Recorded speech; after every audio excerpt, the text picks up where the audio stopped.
Ministers అని ప్రత్యేకించి మేడిగడ్డను first inspect చేయడము దాని యొక్క ఇంపార్టెన్స్, దీని ప్రాముఖ్యతను తెలియజేస్తుంది. దీంట్లో ఉన్న అనేక విషయాలు అవగాహన చేసుకోవడానికి వచ్చిన మా మంత్రి గారికి అందరికీ ఆహ్వానం. ఇప్పుడు బ్రీఫ్గా మేము ప్రజెంటేషన్ దీనికి ప్రిపేర్ చేసినాం. ఇరిగేషన్ డిపార్ట్మెంటు ఓపెన్ చేయండి. బ్యాక్గ్రౌండ్ ఫస్ట్ బ్యాక్గ్రౌండ్ ఓపెన్ చేయండి. నీటి రిసోర్సెస్ లభ్యత విషయంలో చూసుకుంటే మనకున్న major river Godavari, Krishna river. Krishna రివర్లో మనకిచ్చిన అలకేట్ అయిన వాటర్ వాడకం మొత్తం జరిగింది. అన్నీ కూడా ఇప్పుడు సర్ప్లస్ బేస్డ్ ప్రాజెక్ట్సే అవుతున్నాయి. అంటే డెఫిసిట్ ఒక సంవత్సరం వస్తుంది, ఒక సంవత్సరం రాదు. వేరాజ్ గోదావరిలో మాత్రం కంటిన్యూస్గా ఎవ్రీ ఇయర్ సర్ప్లస్ ఉంటుంది. దాదాపు మొత్తం అన్నీ కలిపి 3000 TMC దాకా సముద్రం పోతుందన్నది మన గత స్టాటిస్టిక్స్ అన్ని లెక్కలు చెప్తా ఉన్నాయి. అయితే మనకున్న వాటర్లో మన పాలు ఇంకా పూర్తిగా వాడుకోలేదు. అంతవరకు మనకు తెలంగాణ రాష్ట్రానికి పూర్తిగా వాడుకునే హక్కు ఉన్నది. కాబట్టి ఇప్పుడు గోదావరి ప్రాజెక్ట్ మీద పెద్ద ఎత్తున పేకప్ చేస్తానికి కాళేశ్వరం అనేది ఒక ప్రాజెక్ట్. దాంట్లో మొదలు ప్రణాళిక చేయవల్ల, తర్వాత కాళేశ్వరం. నెక్స్ట్ మొత్తం మనకు నీటి లభ్యత అంటే ఏపీ కంబైన్డ్ స్టేట్లో ఉన్నప్పుడు 1486 TMCలు. ఇది గోదావరి ట్రిబ్యునల్ ఇచ్చిన అలొకేషను. దాంట్లో తెలంగాణ ప్రాజెక్ట్స్ గాను 968 TMCలు అలొకేట్ చేయడం జరిగింది. అంటే తెలంగాణ ప్రాజెక్టులో డిఫరెంట్ ఏరియాస్లో డిఫరెంట్ ప్రాజెక్ట్స్ అన్ని కలిపి 968 TMCలు. దీంట్లో నుంచి ఆల్రెడీ మనకు 806 TMCల ప్రాజెక్టులు అలొకేట్ చేయబడ్డాయి. అంటే SRSP, పాత నిజాం సాగర్, ఇటువంటి ప్రాజెక్టులు అన్ని కలిపితే 806 TMCలు ఎస్టాబ్లిష్ చేయబడ్డాయి. ఇంకా ఇప్పుడు 140 TMCల ప్రాజెక్టులు వేరియస్ దశలో ఉన్నాయి. ఢిల్లీ CWCలో, గవర్నమెంట్ ఆఫ్ ఇండియాలో అవి కూడా అండర్ ప్రాసెస్లో ఉన్నాయి. ఈ 806లో కాళేశ్వరం సంబంధించింది 220 TMCలు కూడా కలిసి ఉన్నది. ఇంకా మిగతా 140 TMC మిగతా ఇతర ప్రాజెక్టులు అన్నీ కూడా అది ప్రాసెసింగ్లో ఉన్నాయి. నెక్స్ట్ గోదావరికి మన నీళ్లు ఉన్నాయి, కానీ మన దురదృష్టం కానీ మన టోపోగ్రఫీ కానీ ఏంటంటే చాలా లో లెవెల్లో ఫ్లో అవుతుంది. 100 మీటర్స్ నుంచి మొదలుకుంటే సముద్రం పోయే వరకు, అక్కడ నుంచి ఏపీ స్టేట్లకు పోవడం 100 మీటర్స్. ఇక్కడ మన కాళేశ్వరం దగ్గర 100 మీటర్ల లెవెల్ ఉంది.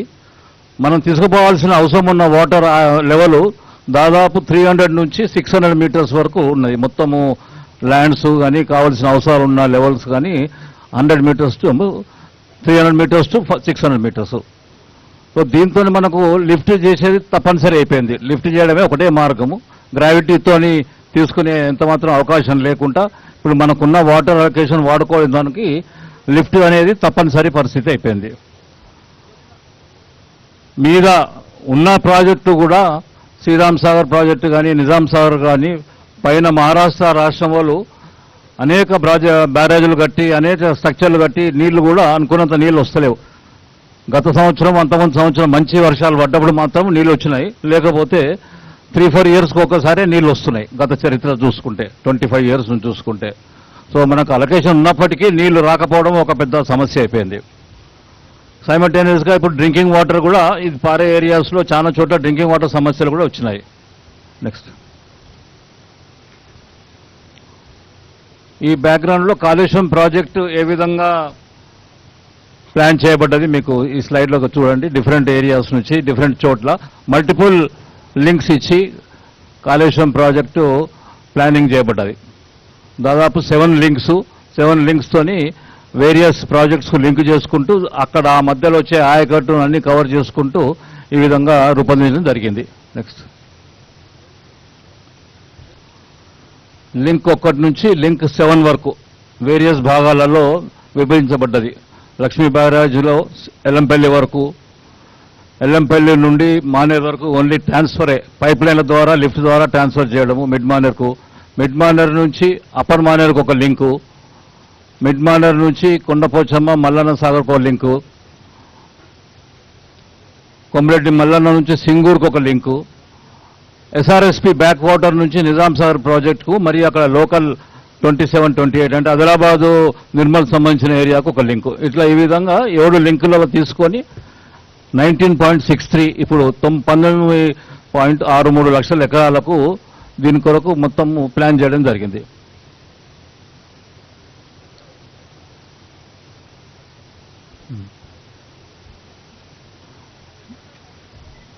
కాళేశ్వరం ప్రాజెక్టు యొక్క మొత్తం స్వరూపం చూసుకుంటే ఇది 13 జిల్లాలకు కేటర్ చేస్తుంది.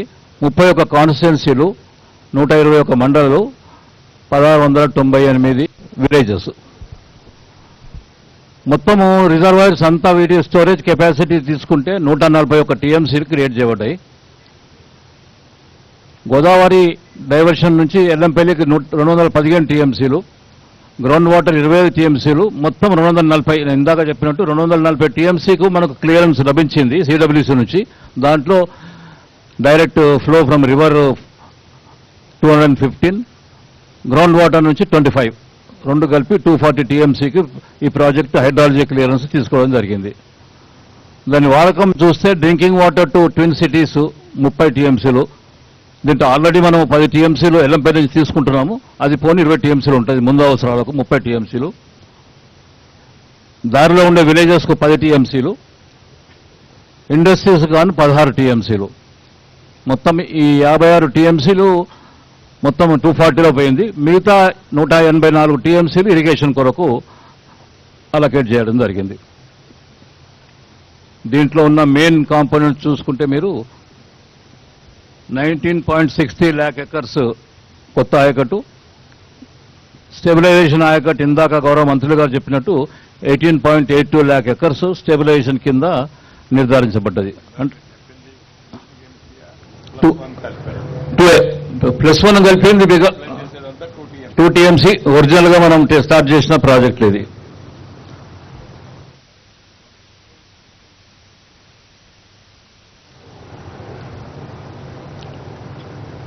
లిఫ్ట్ మొత్తము అన్ని లిఫ్ట్ కలిపితే 4958 మెగావాట్స్ ప్లాన్ చేశాము. అది గ్రాస్ కెపాసిటీ. నెట్ కెపాసిటీ దాంట్లో 80% ఉంటుంది. 20% ఎక్సెస్ కెపాసిటీతో డిజైన్ చేస్తాము పంపింగ్ సిస్టమ్స్. ఆ విధంగా చూసుకుంటే దాంట్లో 80% మనము యాక్చువల్ రిక్వైర్మెంట్స్ కింద తీసుకుంటాం. అంటే దాదాపు 3900 దాకా వస్తుంది. ఈ ప్రాజెక్ట్ మొత్తంలో 1635 కిలోమీటర్లు gravity canal, open canals, 203 kilometre tunnels, links with various projects, pump houses, pipelines 98 కిలోమీటర్లు. మొత్తం లిఫ్టింగ్ హైట్ 530 మీటర్స్. అంటే కొండపోచమ్మ వరకు పోయే వరకు 530 మీటర్స్ దాదాపు లిఫ్టింగ్ ఇన్వాల్వ్ అవుతుంది దీంట్లో. అక్కడ నుండి మళ్ళీ గ్రావిటీ కెనాల్సే. 3 బ్యారేజీలు, గోదావరి మీద 3 బ్యారేజీలు, 21 పంప్ హౌజులు. దీనికి సప్లై చేస్తానికి 18 సబ్స్టేషన్లు, పెద్ద పెద్దవి. అంటే 120 కిలోవాట్స్ కేవీ సబ్స్టేషన్, 400 సబ్స్టేషన్స్. ఎందుకంటే పంపులు పెద్దవి కాబట్టి దీనికి స్వతహాగా దాని ఓన్ సబ్స్టేషన్ అవసరం పట్టి దాని ప్రకారం ఏర్పాటు చేయడం జరిగింది. నెక్స్ట్, అన్ని రిజర్వాయర్స్ కెపాసిటీ అన్ని కలుపుకుంటే 141 టీఎంసీ. ఈ రిజర్వాయర్లు ఇంత పెద్ద చేయాల్సింది అంటే సిడబ్ల్యూసీ వాళ్ళు కూడా సూచించారు. మీకు సరిపడా రిజర్వాయర్ లేకపోతే మీరు త్రూఅవుట్ ద క్రాప్ సీజన్ మీరు నీళ్ళు ఇవ్వకపోవచ్చు, అవైలబిలిటీ ఉండకపోవచ్చు. కాబట్టి ఆ gaps, ups and downs cover చేసుకోవాలంటే రిజర్వాయర్ కెపాసిటీ కంపల్సరీ అని సూచించారు. దాని ప్రకారం కొన్ని రిజర్వాయర్స్ పెద్దగా చేసినాము, కొన్ని రిజర్వాయర్స్ కొత్తగా చేసినాము. నెక్స్ట్,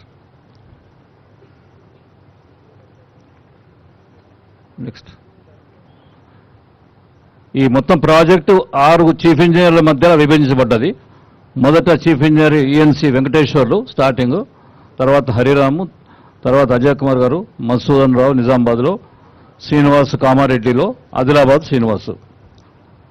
వీళ్ళందరి మధ్యలో 19,63,000 ఎకరాల ఆయకట్టు వీళ్ళు క్రియేట్ చేస్తారు. నెక్స్ట్,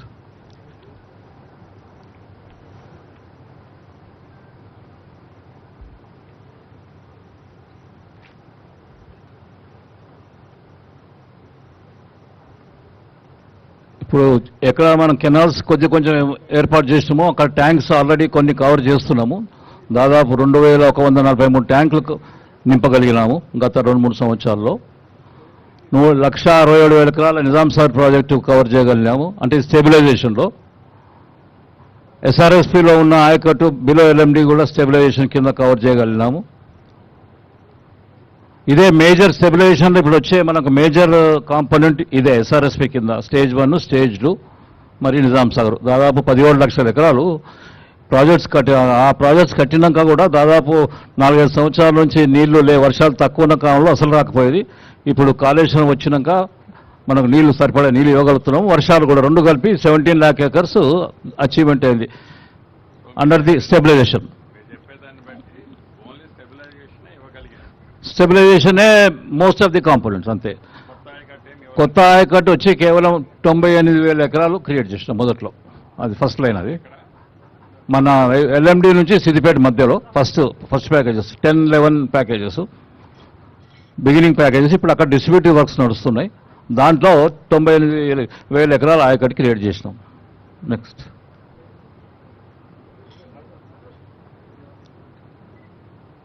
మనకు బ్యాలెన్స్ 98,000 ఆయకట్టు తీసేస్తే 18,64,000 బ్యాలెన్స్ ఆయకట్టు చేయాల్సింది ఉంది. ఇది మొదలు 3 సంవత్సరాలు అనుకున్నాం, కానీ 3 సంవత్సరాలు అది చాలా కష్టం కనపడుతూ ఉంది. ఎందుకంటే ల్యాండ్ అక్విజిషన్ చాలా ఉంది. ప్లస్ ఈ 18,64,000 ఆయకట్టు బి క్రియేటెడ్ దాన్ని ఏమైనా బ్రేకప్ చేసిన ఏ డిస్ట్రిక్ట్ ఎంత అదేమన్నా బ్రేకప్ చేసాక మీకు పేపర్లు ఇస్తాం, అది ఇవ్వండి నోట్స్ ఇస్తాం. ఇది దాదాపు 5 yearsలో మేము విభజించినాము. ఎవ్రీ ఇయర్ ఈ సంవత్సరం 2,80,000, అట్లా 5,291, 335, 441. ఈ ఇన్ని లక్షల ఎకరాలకు అన్ని అగ్రిమెంట్ చేయబడ్డది. ఏజెన్సీలు ఫిక్స్ చేసినారు. వివిధ స్టేజ్లలో ఉన్నాయి. ఇన్వెస్టిగేషన్లో కొన్ని, ఎక్స్కవేషన్లో కొన్ని, ల్యాండ్ అక్విజిషన్ ప్రాసెస్లో కొన్ని, అట్లా వేరియస్ లెవెల్స్లో ఉన్నాయి. మనకు ఫ్రెష్గా మళ్ళీ కొత్తగా టెండర్లు పెట్టాల్సిన అవసరం లేదు. ఎక్కడన్నా కొన్ని స్లో డౌన్ అయిన వర్క్ ఏదైనా క్లోజ్ చేస్తే తప్ప కొత్త వర్క్స్ మనకు టెండర్ పెట్టాల్సిన అవసరం లేదు. అన్ని వర్క్స్ లెట్ అవుట్ అయ్యి వేరియస్ స్టేజెస్లో ఉన్నాయి.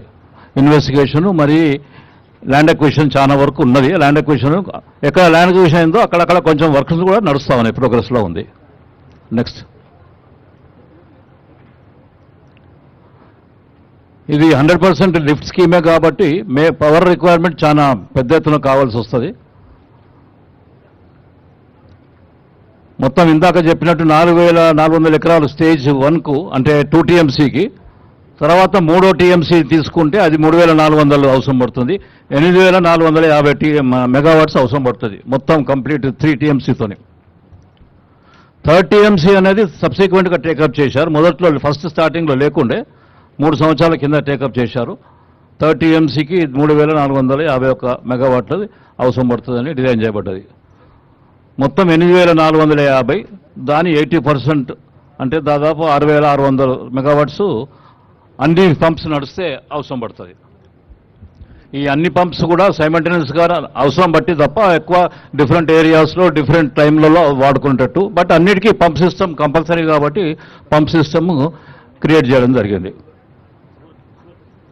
నెక్స్ట్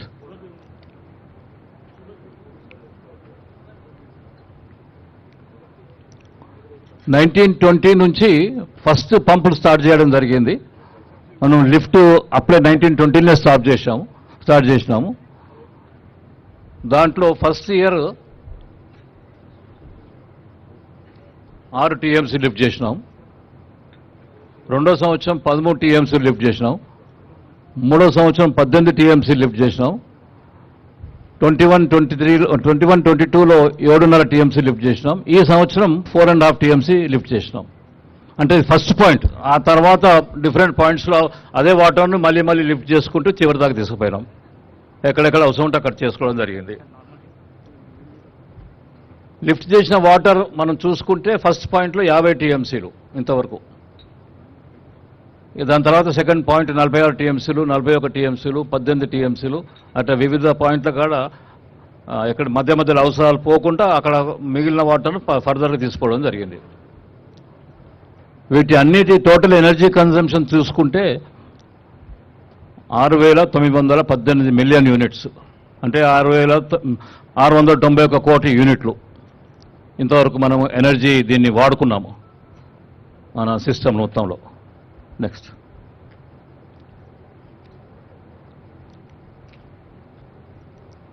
ఇప్పుడు 2 టీఎంసీల సిస్టమ్ ఒక లెక్క చూసుకుంటే ఒరిజినల్ శాంక్షన్ మనకు 94,413 కోట్లకు శాంక్షన్ అయింది. 3వ టీఎంసీ తర్వాత తీసుకున్నది 33,459 కోట్లకు శాంక్షన్ చేయడం జరిగింది. దీంట్లో ఫస్ట్ ఫేజ్లో 73,000 కోట్లు 499 కోట్లు ఇంతవరకు ఎక్స్పెండిచర్ అయింది. సెకండ్ ఫేజ్లో తీసుకున్న అడిషనల్ టీఎంసీకి 20,000 కోట్ల 372 కోట్లు ఎక్స్పెండిచర్ చేయడం జరిగింది. మొత్తం కలిపితే 93,872 కోట్లు ఇంతవరకు ఖర్చు చేయడం జరిగింది. అంటే దీంట్లో land acquisition, works, electricity substations అన్నీ కలిపి టోటల్ కాస్ట్ అది కాళేశ్వరం ప్రాజెక్ట్ ఫర్ 3 టీఎంసీ ఇప్పుడున్న 93,000 కోట్ల ఖర్చు. మొత్తం 1,27,872 కోట్లది ప్లాన్ చేసినాము. దీంట్లో 93,000 కోట్లు 872 కోట్లు ఖర్చు అయిన ఇంతవరకు. నెక్స్ట్.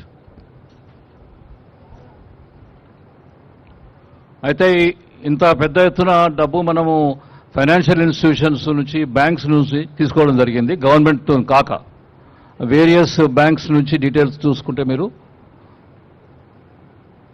2 టీఎంసీలకు గాను 56,000 కోట్లు శాంక్షన్ అయింది.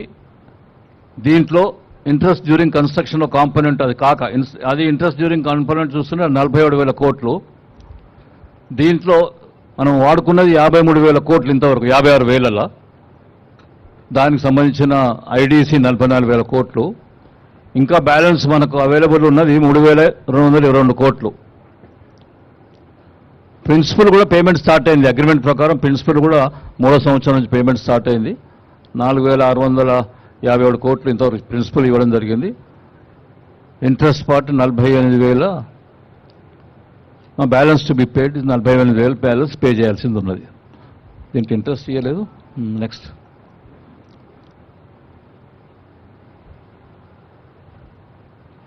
మనం పిఆర్ఎల్ఎస్ పాస్ స్కిప్ అని చేయండి. ఈ కాళేశ్వరం కార్పొరేషన్లో కూడా పిఆర్ఎల్ఎస్ ప్రాజెక్ట్ కూడా అదే కార్పొరేషన్లో టేకప్ చేయడం జరిగింది. వాటి డీటెయిల్స్ ఉన్నాయి, అది మనకి ఇక్కడ అవసరం లేదు.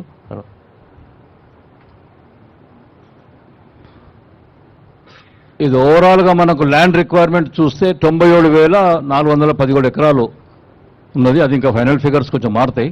రిజర్వాయర్స్ కానీ కెనాల్స్ కానీ అక్కడక్కడ మార్పులు వస్తుంటాయి కాబట్టి మారుతాయి. దీంట్లో 66,190 ఎకరాలు ఇదివరకు అక్వైర్ చేయడం జరిగింది. ఇంకా బ్యాలెన్స్ 31,227 ఎకరాలు సేకరణ చేయవలసి ఉంది.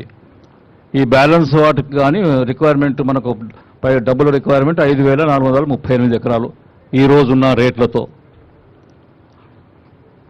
ఆయకట్ ఇందాక చెప్పినట్టే 98,570 ఎకరాలు ఆయకట్ క్రియేట్ చేయడం జరిగింది. ఇది ఎక్స్పెండిచరు, బ్యాలెన్స్ కాస్టు ఫేజ్ 1లో 20,000 కోట్లు. దాంట్లో మనకు O&M కాస్ట్ తీసేసి లోన్ అవైలబుల్ చూసుకుంటే ఇంకా మిగతా కావాల్సిన ఫండ్స్ 15,918 కోట్లు ఫేజ్ 1 కంప్లీట్ చేస్తాను. దాంట్లో ల్యాండ్ అక్విజిషన్ 5,438 కోట్లు కావాల్సింది. నెక్స్ట్. ఈరోజు ఇప్పుడు గత 1.5 year నుంచి ఫండ్స్ మనకు అవైలబిలిటీ ఇబ్బందితోని కొన్ని పెండింగ్ బిల్స్ పెరుగుతూ ఉన్నాయి. ఎప్పటికప్పుడు ఎంత ఇచ్చినా కూడా ఎప్పటికీ పెండింగ్ ఉంటా ఉన్నాయి.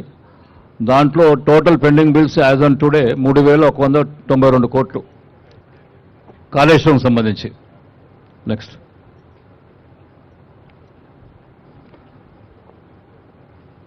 ఇంతకుముందు గౌరవ మంత్రి గారు చెప్పినట్టు ఒరిజినల్గా ఈ స్కీమ్ టేకప్ చేయడం ప్రణహిత చేవల సుజల సెవంతి అంటే డాక్టర్ బిఆర్ అంబేద్కర్ ప్రణహిత చేవల సుజల సెవంతి నామంతో టేకప్ చేయడం జరిగింది. అప్పుడు కాళేశ్వరం ప్రాజెక్ట్కి ఏం లేవు. మనకు అలాకటైన గోదావరి వాటర్స్ వాడుకుంటాను గాను ఈ ప్రాజెక్టు ప్రణహిత చేవల ప్రాజెక్ట్ కింద టేకప్ చేయడం జరిగింది. అది దాదాపు 2007-8లో టేకప్ చేస్తే మనకు 14 తర్వాత దాన్ని మళ్ళా కొంచెం డీటెయిల్డ్ స్టడీసు సిడబ్ల్యూసి యొక్క విశ్లేషణ ప్రకారం వాళ్ళు ఇచ్చిన కొన్ని అవసరాలు బట్టి అన్ని చూసుకుని ఇది మార్చడం జరిగింది. నెక్స్ట్ దాని రీఇంజనీరింగ్ అది ప్రాజెక్ట్ అంటా ఉన్నాం దాన్ని. 2005లో 15/7/2005లో డిపిఆర్ కొరకు మొదలు గవర్నమెంట్ పర్మిషన్ ఇచ్చింది. అప్పుడు డిపిఆర్ ప్రిపరేషన్ ప్రణాళిక టేకప్ చేయడం జరిగింది. వ్యాప్కోస్ అనే సంస్థకు, గవర్నమెంట్ ఆఫ్ ఇండియా సంస్థకు ఇవ్వడం జరిగింది. నెక్స్ట్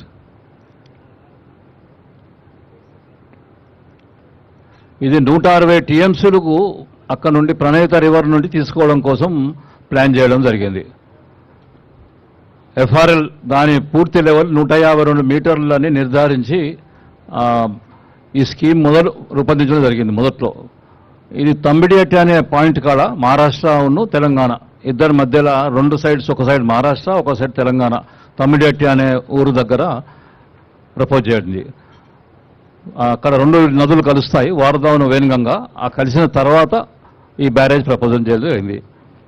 152 మీటర్ల ఎఫ్ఆర్ఎల్తో వేకప్ చేయడం జరిగింది.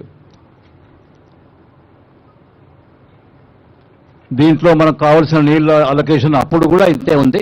10 టీఎంసీలు డ్రింకింగ్ వాటర్కు, 30 టీఎంసీలు హైదరాబాద్కు, 16 టీఎంసీలు ఇండస్ట్రీస్కు. ఇప్పుడు ఏదైతే ఉందో అప్పుడు కూడా ఆ ప్రణాళిక చేవల్లో అదేవిధంగా నీటి వాడకం ఇట్లా నిర్ధారించబడ్డది.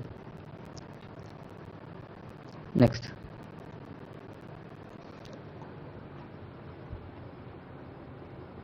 వ్యాప్కోసోలు ఫస్ట్ టైం ఫిజిబిలిటీ రిపోర్టు 2009లో ఇవ్వడం జరిగింది. 4/2010లో ఇన్ ప్రిన్సిపల్ క్లియరెన్స్ సిడబ్ల్యూసీ నుంచి తీసుకోవడం జరిగింది.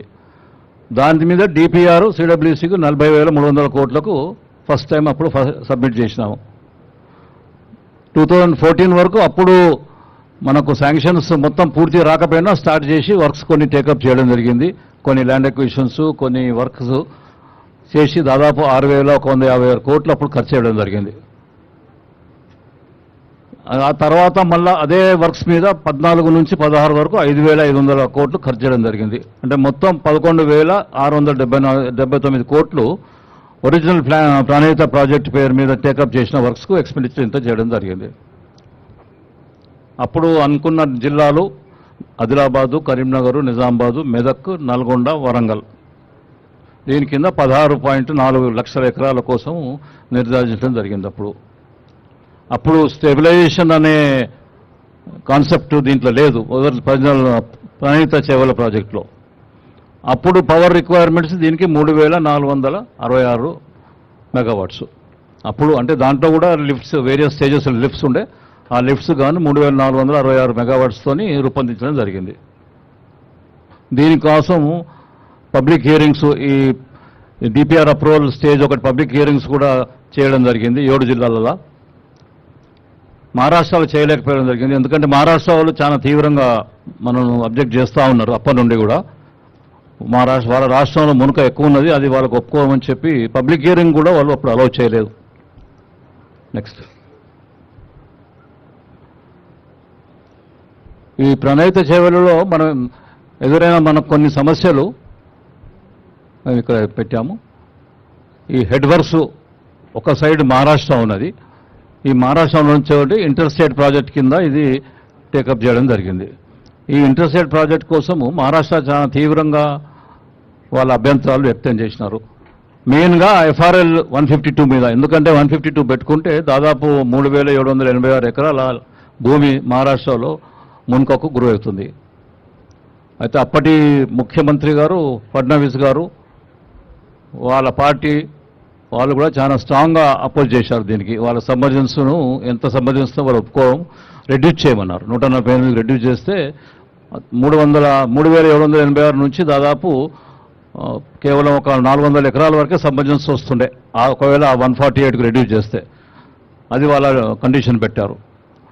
అయితే ఈ కండిషన్తో పాటు ఒక ఇంటర్స్టేట్ బోర్డు కూడా ఒప్పందం జరిగింది ఇద్దరు గౌరవ సీఎంస్ మధ్యలో. బోర్డ్స్ పెట్టుకుంటే ఎప్పటికప్పుడు సమస్యలు మాట్లాడుకుంటానికి, తీర్చడానికి ఇంటర్స్టేట్ బోర్డు కూడా క్రియేట్ జరిగింది 2012లో. నెక్స్ట్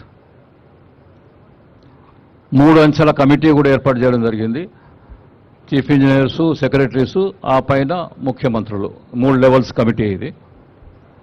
అయితే మొదటి కమిటీ మీటింగ్ నుంచే చీఫ్ ఇంజనీర్స్ వాళ్ళు చాలా ఈ గట్టిగా పొజిషన్ ఉంది మహారాష్ట్రలో, ఇబ్బంది అవుతుంది 152 అని మొదలు చేసి అప్పటి నుంచే వాళ్ళు రిక్వెస్ట్ చేయడం జరిగింది. 148కి రిక్వెస్ట్ చేయమన్నారు.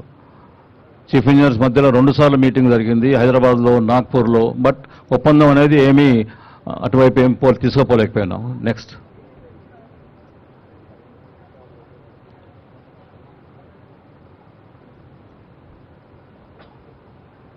మళ్ళీ మినిస్టర్స్, ఇద్దరు గౌరవ మినిస్టర్స్ మధ్యలో బాంబేలో కూడా మీటింగ్ జరిగింది. అయితే ఈ ఎఫ్ఆర్ఎల్ లెవెల్ తొందరగా ఫైనలైజ్ చేయమని కోరితే అప్పుడు మంత్రి గారు వాళ్ళ కమిటీకి మళ్ళీ రిఫర్ చేశారు. గడ్చిరోలి, చందాపూర్లో చాలా ఎక్కువ మునక ఉందనేది వాళ్ళకి అదే అబ్జెక్షన్ మళ్ళీ చేయడం జరిగింది. పబ్లిక్ హియరింగ్ కూడా అక్కడ కావాలంటే దానికి కూడా ఇబ్బంది ఉన్నది, దానికి కూడా సహకరించమని అడిగినాము మన స్టేట్ తరఫున. బట్ మహారాష్ట్ర అప్పుడు కూడా ఒప్పందం చేసుకోలేదు. మళ్ళీ అదే ప్రపోజల్ పెట్టారు, to lower the FRL and minimise the submergence in their territory as a prerequisite for their concurrence. 152లో మనకు కెపాసిటీ 5 టీఎంసీలు వస్తూ ఉండే మొదట్లో. ఈ కెపాసిటీ మొదట్లో మనం 160 తీసుకునేదానికి ఫిక్స్ చేసిన లెవెల్ అది 152. దాంతోనైతే మనకు డైవర్షన్ కెనాల్ తీసుకొని తర్వాత కింద లిఫ్ట్లు పెట్టుకునేటట్టు వీలుండేటట్టు అప్పుడు అట్లా 152 ఫిక్స్ చేయడం జరిగిండే. జాయింట్ సర్వీస్ 2 రాష్ట్రాల మధ్యలో పెట్టినాము, ఇంటర్స్టేట్ కమిటీ డిస్కషన్ బట్టి. ఇందాక నేను చెప్పినట్టు ఫస్ట్ 3786 ఎకర్స్ ఉండే అట్ 152లో, 285 ఎకర్స్ అట్ 148. వాళ్ళు రిక్వెస్ట్ చేసిన లెవెల్ 148, వాళ్ళ సబ్మర్జెన్స్ తక్కువ అయిపోతుంది, దాంతో 285 వస్తుంది అనేది వాళ్ళు సూచించారు. అయితే ఈ 148లో కేవలం 1.85 టీఎంసీ స్టోరేజ్ కెపాసిటీ ఉంటుండే. దీంతో డైవర్షన్ కూడా చాలా డ్రాస్టిక్గా తగ్గిపోతూ ఉండే. 45 టీఎంసీలు, 44 టీఎంసీలు మాత్రం డైవర్ట్ చేయగలుగుతాము against 160 TMC originally planned at 152. So ఈ డైవర్షన్ చేయగలిగింది ఎందుకంటే అక్కడ మనకు 5 టీఎంసీ పెట్టుకునేది ఎందుకు అంటే కంటిన్యూస్ వాటర్ ఫ్లోస్ లేవు కాబట్టి మధ్యలో గ్యాప్స్ ఉన్నా కూడా ఆ డైవర్షన్ కెపాసిటీ వాడుకుంటూ చేస్తేనే మనకు 160 టీఎంసీలు తీసుకునేట్టు వీలుంటుండే. ఇది తక్కువ చేసే వరకు నంబర్ ఆఫ్ డైవర్షన్ డేస్ తగ్గిపోయి కేవలం 44 టీఎంసీలు మాత్రమే తీసుకోగలుగుతారు అనేది సిడబ్ల్యూసీలు చెప్పారు. మన క్యాలిక్యులేషన్స్లో కూడా కొంచెం అటో ఇటో అదే విధంగా ఉండే, మధ్యలో గ్యాప్ డేస్ చాలా వస్తూ ఉండే. నెక్స్ట్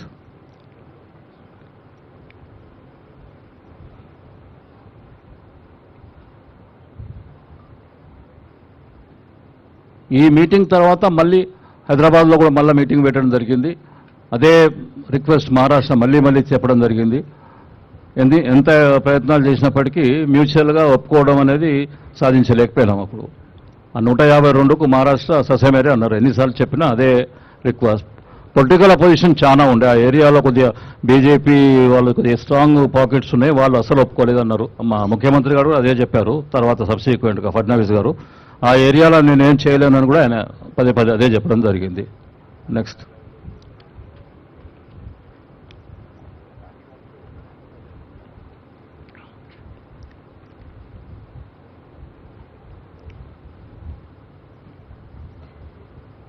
ఇందాక నేను చెప్పినట్టు దీంతో మనం అనుకున్న వాటర్ని డైవర్ట్ చేయలేకపోయాము. 148లో ఉన్న ఇబ్బందులు చెప్తాను.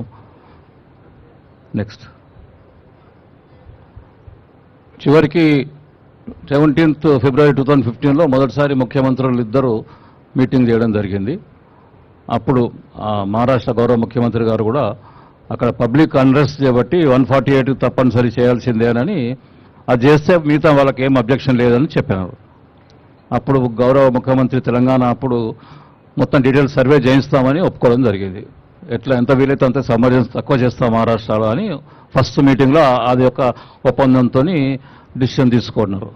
ఏది అప్పుడు 148 కానీ 152 కానీ ఫైనలైజ్ కాలేదు, బట్ సర్వేస్ చేస్తానికి ఒప్పుకున్నారు.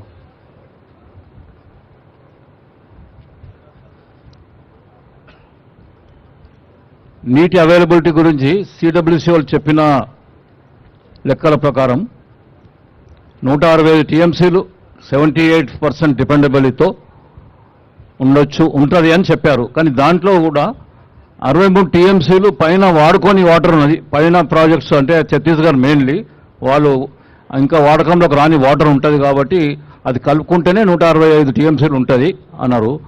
ఈ 163 టీఎంసీలు ఎప్పుడు కూడా పర్మనెంట్గా ఉండదు. వాళ్ళు ప్రాజెక్ట్స్ కట్టుకున్నంత వరకు 163 వస్తుంది. అది కట్టుకున్నాక తగ్గిపోయి మళ్ళీ మీకు వచ్చేది 100-102 టీఎంసీలే నికరంగా వచ్చేదని తేల్చినారు వాళ్ళు. ఈ 102 టీఎంసీ అవైలబిలిటీ అనేది అన్ని కలుపుకుంటే అది డిపెండబుల్ అవైలబుల్ ఉంటుందని తేల్చినారు. నెక్స్ట్ దీంతో పాటు ఫస్ట్ డిపిఆర్లో ప్లానింగ్, ఇంటిగ్రేటెడ్ ప్లానింగ్ అన్నీ కూడా కొంచెం మళ్ళొకసారి తిరిగి చూడండి, రీఎగ్జామిన్ చేయమండి అని సిడబ్ల్యూసి చెప్పడం జరిగింది. ఈ రిజర్వాయర్స్ మీరు ప్రపోజ్ చేసింది అప్పుడు మొదలు అనుకున్న రిజర్వాయర్స్ చాలా చిన్నగా ఉన్నాయి, సరిపోవు. మీ కమాండ్ ఏరియా ఎక్కువ ఉన్నది, ఆ కమాండ్ ఏరియాకు ఆ రిజర్వాయర్స్ సరిపోవు. కాబట్టి కొన్ని రిజర్వాయర్స్ పెంచడం, కొన్ని కొత్త రిజర్వాయర్స్ కట్టడం అవసరం ఉంటుందన్నది మొదటిసారి వాళ్ళు మాకు చెప్పడం జరిగింది. అంటే మొదలు ఇచ్చిన డిపిఆర్ మీద వాళ్ళు స్టడీ చేసి వాళ్ళ ఫైండింగ్స్ ఇవి. నెక్స్ట్ సో దాంతో మనకు ఇది ఒరిజినల్గా 16 టీఎంసీలు ఉండే రిజర్వాయర్ కెపాసిటీ, చిన్నవి తమ్మిడిహట్టి, మేడారం, మల్కపేట, అనంతగిరి, ఇమామాబాద్. మురళీధర్ గారు, sir you go on to the present problem. next. Okay, we go to the present issue. Will go to now. So చివరికి 152 లెవెల్ పోయి 148కి అగ్రిమెంట్ చేయడం జరిగింది. తర్వాత దాన్ని ఆదిలాబాద్ పాయింట్ కాడ 2 లక్షల ఎకరాలకు ఒప్పుకున్నారు. తర్వాత మిగతాది మీరు గోదావరి రివర్లోకి వెళ్ళి చూసుకోవడం అనేది అది ఒక ఫైనల్ డిసిషన్ ఇద్దరు సీఎంస్ తీసుకున్నారు సార్ అప్పుడు. నెక్స్ట్ ఈ 2 ప్రాజెక్టు మధ్యలో ఇది.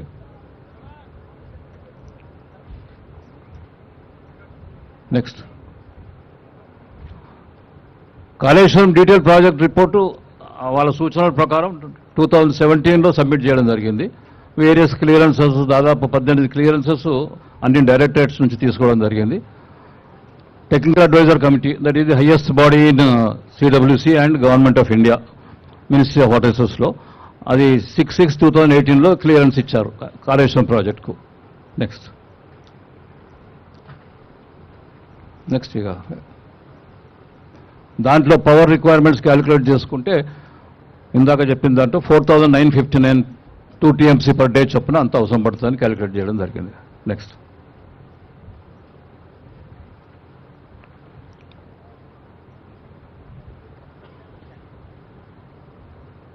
ఈ దీంట్లో గోదావరి నుంచి మనకు సోర్స్ పాయింట్ గోదావరి నుంచి సార్, కానీ అక్కడ నుండి మనకు మెయిన్ ఇష్యూ ఏంటంటే ట్రాన్స్ఫర్ ఆఫ్ వాటర్ టు ఎల్లంపల్లికి ట్రాన్స్ఫర్ అయిపోతే that is the common point. ఒరిజినల్గా ప్రాణహిత చేవల ప్రాజెక్టులో అనుకున్న కామన్ పాయింట్ ఇప్పుడు కాళేశ్వరం నుంచి తీసుకుపోయే కామన్ పాయింట్ ఎల్లంపల్లి. సో ఆ ఎల్లంపల్లికి తీసుకుపోవాలంటే గోదావరి రివర్ మీద సింగిల్ లిఫ్ట్ వేస్తే మొత్తం పైప్ లైన్తో తీసుకుపోవాల్సిన అవసరం పడుతుండే. పైప్ లైన్, రిజర్వ్ ఫారెస్ట్, అది చాలా డిఫికల్ట్ టాస్క్, చాలా కాస్ట్లీ ప్రాసెస్ అని 3 బ్యారేజీలు ప్లాన్ చేసినాం. చేస్తే అప్పుడు ఏంటంటే ఆ రివర్లోనే స్టోరేజ్ వాడుకుంటూ 3 బ్యారేజీలు ఒక స్టెప్ బై స్టెప్ డైవర్ట్ చేసుకుంటూ ఎల్లంపల్లికి పోవచ్చు అనేది ఒరిజినల్ ప్లాన్. ఇది 3 బ్యారేజీల యొక్క బ్యాక్గ్రౌండ్ ఇది sir planning. Medigadda, Annaram, Sundilla last barrage and from there Yellampalli. ఆ ఎల్లంపల్లికి వచ్చినాక ఇది కామన్ పాయింట్, ఫస్ట్ స్కీమ్ కానీ ఇప్పుడు కానీ అది కామన్ పాయింట్. నెక్స్ట్ ఈ 3 బ్యారేజీలకు మనం ప్లాన్ చేసినట్టు ఎక్స్పెండిచర్స్ దాదాపు 7,500 కోట్లు, మేడిగడ్డకు 3,600 కోట్లు, అన్నారంకు 2,228 కోట్లు, సుందిళ్లకు 1,662 కోట్లు. ఈ 3 కాస్ట్లు ఈ విధంగా ఎక్స్పెండిచర్స్ ప్లాన్ అయింది. ఎక్స్పెండిచర్ అయింది కూడా. Barrage cost only for completion of barrage. ఇంకా కొంచెం ఫినిషింగ్ ఐటమ్స్ ఉన్నాయి కానీ this is the main cost of the barrage. Pumping separate. Next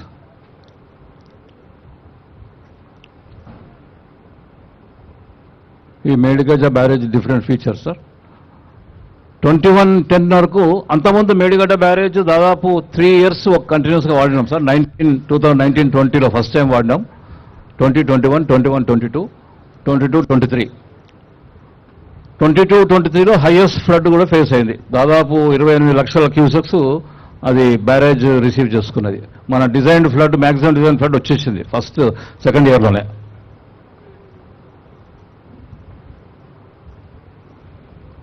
21 తారీఖు నాడు ఫస్ట్ డ్యామేజెస్ అంటే కనపడలేదు కానీ సౌండ్ మొత్తం ఫస్ట్ మొదలు 21st నాడు లార్జ్ సౌండ్, చాలా పెద్ద బాంబు పలిగినట్టు సౌండ్ రావడం జరిగింది. అక్కడ ఫస్ట్ సెటిల్మెంట్ సింకింగ్ అప్పుడు జరిగిందన్నది మా అంచనా.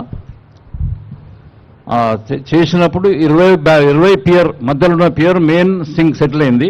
దానికి అటువైపు ఇటువైపు కూడా కొంచెం కొంచెం సెటిల్ అయినాయి. ఇది బ్లాక్ నెంబర్ 7లో లెఫ్ట్ సైడ్, అంటే టువర్డ్స్ మహారాష్ట్ర సైడ్ అటువైపు ఉన్న పియర్స్ బ్లాక్ ఇది. ఈ బ్లాక్లో బ్యారేజ్ దాదాపు 1.5 మీటర్స్ సెటిల్ అయింది, పియర్ నెంబర్ 20. ఇది main central point of settlement. అటు ఇటు ఇంత కాలేదు కానీ కొంచెం కొంచెం అవి కూడా సెటిల్ అయినాయి. స్లాబ్స్, పారావెట్ అన్నీ కూడా దాంతోపాటు కొంచెం సెటిల్ అయినాయి.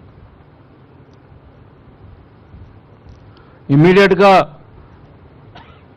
కానీ అందరికి కొందరు చూసినారు జనాలు, అప్పుడే అంత గందరగోళం అయిపోయిండే. అప్పుడే చిన్న ప్రెస్ కాన్ఫరెన్స్ పెట్టి మా డిపార్ట్మెంట్ వాళ్ళు, L&T వాళ్ళు అన్నీ కూడా ఆ డీటెయిల్స్ వివరాలు చెప్పడం జరిగింది. నెక్స్ట్, ఇమ్మీడియట్గా ఇది జరిగిన వెంటనే విదిన్ 3 daysలో ఒక నిమిషం, నేషనల్ డ్యామ్ సేఫ్టీ 24 నాడు ఫస్ట్ టైం మన సైడ్కి రావడం జరిగింది. సార్, ఇమ్మీడియట్ గా రియాక్షన్ మీ డిపార్ట్మెంట్ సైడ్కి వెళ్ళి ఏదో కుట్ర దాగి ఉందని కూడా స్టేట్మెంట్ వచ్చింది. అవును, అది కూడా ఒక అనుమానం వ్యక్తం చేశారు. ఎందుకంటే ఆ బాంబ్ బ్లాస్ట్ అప్పుడు అది ఇది ఇక్కడేమైనా అది కూడా ఏమైనా ఉందా అని అదొక అనుమానం పెట్టిండ్రు. చాలా అది కూడా కోట్ చేయండి మీరు. డౌట్ ఉండే అని మీరు కోట్ చేస్తే public will know. First time విన్న చప్పుడు, బాంబు మోత మాదిరి చప్పుడు విని అటువంటిది కూడా ఏమైనా ఉందా, ఉండొచ్చు అనే అనుమానం వ్యక్తం చేయడం జరిగింది. అది కూడా ఇన్వెస్టిగేట్ చేయండి అన్నారు. పోలీసుకు వాళ్ళకు కూడా మా డిపార్ట్మెంట్ వాళ్ళు కంప్లైంట్ చేయడం జరిగింది. వాళ్ళు కూడా వాళ్ళ నార్మల్ కోర్సులో ఇన్వెస్టిగేషన్ అవన్నీ చేయడం జరిగింది.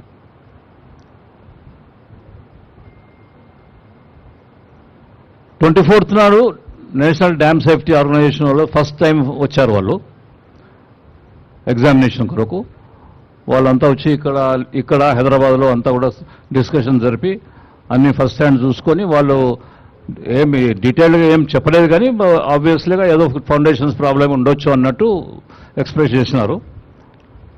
ఈ మునగడం అనేది 24 తారీఖు వరకు రోజు కొంచెం అవుతూ ఉండే. ఫస్ట్ డే మ్యాక్సిమం అయింది, ఆ తర్వాత రోజు కొద్దిగా అయి మొత్తం చివరి వరకు సెటిల్మెంట్ చూసుకుంటే 1.25 మీటర్స్ సెటిల్ అయినట్టు మనకు టోటల్గా లెవెల్స్ ప్రకారం చూస్తే అంత అయినట్టు తెలుస్తూ ఉండే.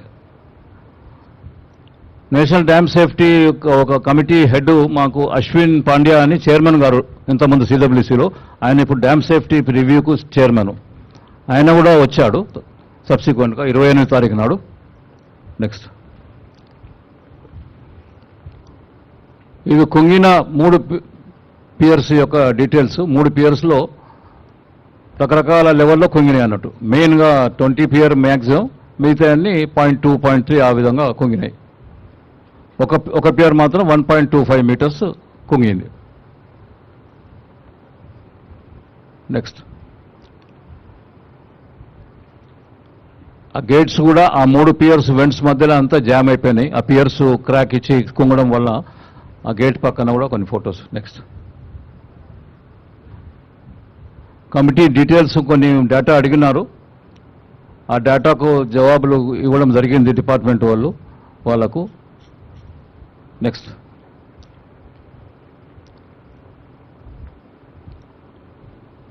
వాళ్ళు అడుగుతూ ఈ మధ్యలో మాకును నేషనల్ డ్యామ్ సేఫ్టీ ఏజెన్సీ వాళ్ళకు కరెస్పాండెన్స్ నడుస్తున్నది. ఈ కరెస్పాండెన్స్ వాళ్ళు అడిగిన ఇష్యూస్ అన్నిటికీ మేము డీటెయిల్స్ ఇవ్వడం జరిగింది. మా డిపార్ట్మెంట్ వాళ్ళం వేరియస్ పాయింట్స్ ఉన్నాయి.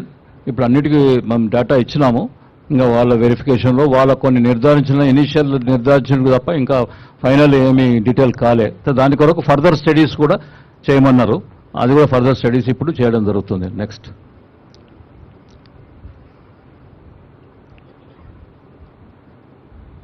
గ్యాంట్రీ క్రేను, అది పోయే రేలు అవన్నీ కూడా క్రాక్ అయ్యి కొంచెం సెటిల్ అయినాయి. 3 వెంట్స్లో మాత్రం సెటిల్ అయినాయి బాగా. ఆ గేట్స్ కూడా ఇప్పుడు వాడే పరిస్థితి లేదు.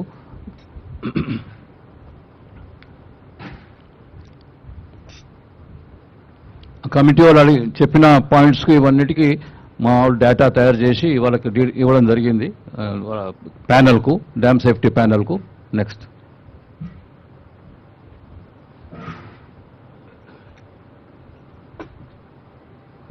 అన్నారం బ్యారేజ్. ఇది ఇంతక మేడిగడ్డది మొత్తం ఓవరాల్ పిక్చర్ అది. ఇప్పుడు మీకు ఇందాక మీకు చెప్పిన పిక్చర్ అది. దానికి ఇంకా నిర్ధారణ, ఇన్వెస్టిగేషన్స్ అవన్నీ జరుగుతూ ఉన్నాయి.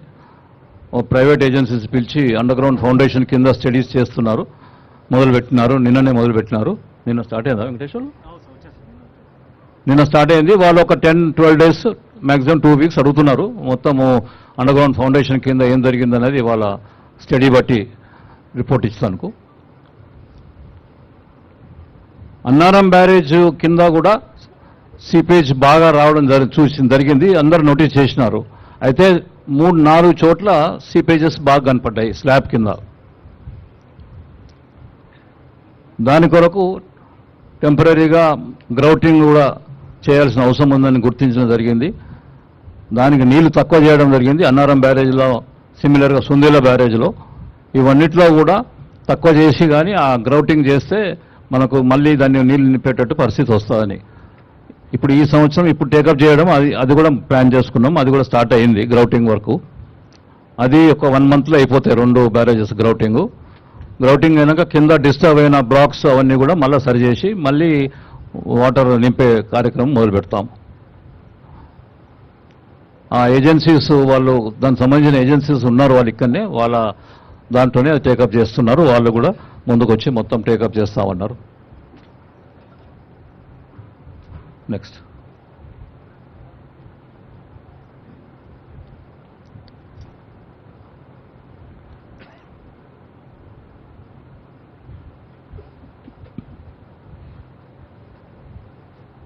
ఇప్పుడు దీనికి ముందు ఏం చేయాలనేది రకరకాల ఎక్స్పర్ట్స్ సజెషన్స్ ఇస్తున్నారు. దాన్ని అన్ని స్టడీ చేయడం జరుగుతుంది.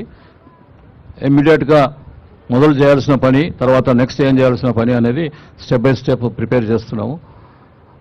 మొదలు మేడిగడ్డలో ఒక రింగ్ బండ్ వేసి, అంటే కాఫర్ డ్యామ్ అది వేస్తే వర్క్ ఏరియా మొత్తం క్లియర్ చేసుకొని అక్కడ వర్క్ చేస్తానికి వీలవుతుందని ఇప్పుడు కాఫర్ డ్యామ్ వేస్తున్నాము. కాఫర్ డ్యామ్ దాదాపు సగం అయిపోయింది. ఇంకొక 10 రోజులు అయిపోతుంది. అప్పుడు మొత్తం ఆ బేస్ అన్నీ కూడా డ్రై పెట్టి అది ఓపెన్ చేసి కంప్లీట్గా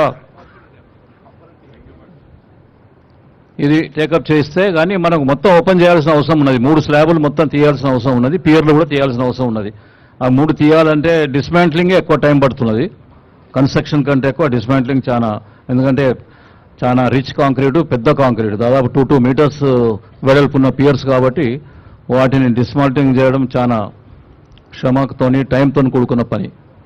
బ్లాస్టింగ్ చేస్తానికి వీలు కాదు. బ్లాస్టింగ్ చేస్తే తొందర అయిపోతుంది, కానీ బ్లాస్టింగ్ చేస్తే మిగతా బ్యారేజ్ కూడా డ్యామేజ్ అవుతుందనే అదొక ప్రాబ్లం ఉన్నది. కాబట్టి డైమండ్ కట్టింగ్తో చేస్తే కానీ అది వితౌట్ డిస్టర్బెన్స్ తీయరాదన్నది ఒక ఆప్షన్ చెప్పినారు. ఆ డైమండ్ కట్టింగ్తోనే చేయాలన్నది ఇప్పుడు ప్లాన్ చేస్తున్నాము. అయితే ఎంతవరకు ఒక్కొక్క పియర్ ఎంత తీయాలన్నది డీటెయిల్గా స్టడీ చేస్తున్నాము. దాని ప్రకారమే కట్ చేసి ఆ పియర్లు 3 పియర్లు మనం చేసి దాన్ని మళ్ళీ బాటమ్ ఫౌండేషన్ ఏమైందో చూసి ఆ ఫౌండేషన్ మళ్ళీ రెక్టిఫై చేసి మళ్ళీ కట్టాలనేది బ్రాడ్ ప్లాన్. ఇంకా పూర్తి 100% కాంక్రీట్ కాలేదు, బట్ ఆ ప్లాన్ ప్రకారమే ప్లాన్ చేస్తున్నాం మనం. ఆ ప్రైవేట్ ఏజెన్సీ వాళ్ళు డైమండ్ కట్టింగ్ చేసే వాళ్ళు కూడా వచ్చినారు. ఇక ఆ తర్వాత మనం మొత్తం ఫౌండేషన్ అంతా స్టెబిలైజ్ చేసి మళ్ళీ కాంక్రీట్తో నింపి మళ్ళీ చేసుకోవాలనేది ప్లాన్. నెక్స్ట్ 3 గేట్లు కూడా మొత్తం తీసి మళ్ళీ రీకన్స్ట్రక్ట్ చేయాల్సిన అవసరం ఉన్నది. ఎందుకంటే ఆ గేట్లు మళ్ళీ రిపేర్ అంటే అంత ఈజీ కాదు, కాబట్టి కొత్తవి కడితేనే బెటర్ అనే ఆలోచన ఉంది. కొత్త గేట్సే చేస్తాము బహుశా, దాన్ని బట్టి ఇక ఆ గేట్స్ వాళ్ళ చేసిన దాన్ని బట్టిగా. నెక్స్ట్ అయిపోయిందా?